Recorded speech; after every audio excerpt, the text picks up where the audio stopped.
Hello मैत्रिणींनो, कशा आहे तुम्ही? मस्त ना, मजेत ना? मी पण मस्तच आहो. तर आज तर माझी बेजारीच झाली, कारण की कस्टमरला ब्लाऊज सांगितलं होतं शिवासाठी आणि तिचा ब्लाऊज अगदी एकदम छान शिवून दिलं होतं आणि तिनं फुग्याच्या बाया सांगितलं नव्हतं. आता त्या फुग्याच्या बाया तिनं पहिल्यांदाच शिवायला सांगितलं नव्हतं ना. तिनं घातल्यानंतर ब्लाऊज पण खूप छान बसला होता, पण तिला ऑड वाढू लागला, कारण तिला सवय नाही तशा ब्लाऊज घालायची.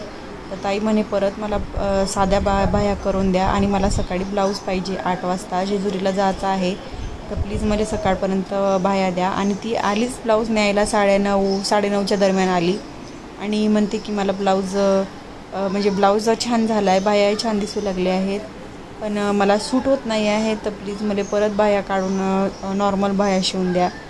तर त्याच्यावरून थोडंसं आमचं झालं, पण मग म्हणलं जाऊ दे, आता काय कस्टमर हॅपी तर आपण हॅपी, म्हणून मग तिला परत त्या बाह्या उसवून त्या मिऱ्या वगैरे बाह्याच्या काढून परत त्या बाह्याला नॉर्मल बाह्या करत. आता मला 11:15 वाजले, म्हणजे अर्धा ब्लाऊज उकलून परत शिवला मी.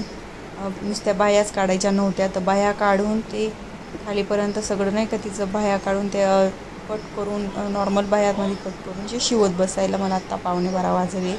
आणि ब्लाऊज चांगला बसलाच होता ऑलरेडी. तिला आता सकाळी 8 वाजता ब्लाऊज द्यायचा आहे.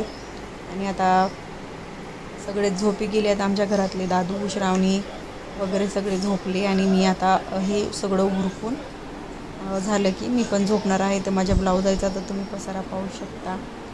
तुम्हाला जर समजत नसेल की म्हणजे ज्या कस्टमर असतात ना, त्यांना असं वाटतं की ब्लाऊज शिवायला काय अवघड आहे, तेव्हा 1-1.5 तासात तर ब्लाऊज होऊन जाते, पण त्याच्या मागची मेहनत हे बघा एवढी असती. आणि कसं आपल्याला जर सूट होत नसेल ना, तर ते सांगावं पण नाही, आहे का नाही, की अशी बाई शिव का तशी बाई शिव, जी बाई आपल्याला सूट होते तेच बाई शिवायला सांगावं, नाही तर अशी बेजारी होते. चला आता मी चालली झोपायला. भेटूया उद्याच्या ब्लॉगमध्ये. तोपर्यंत बाय बाय. चॅनलला सबस्क्राईब करून घ्या नक्की.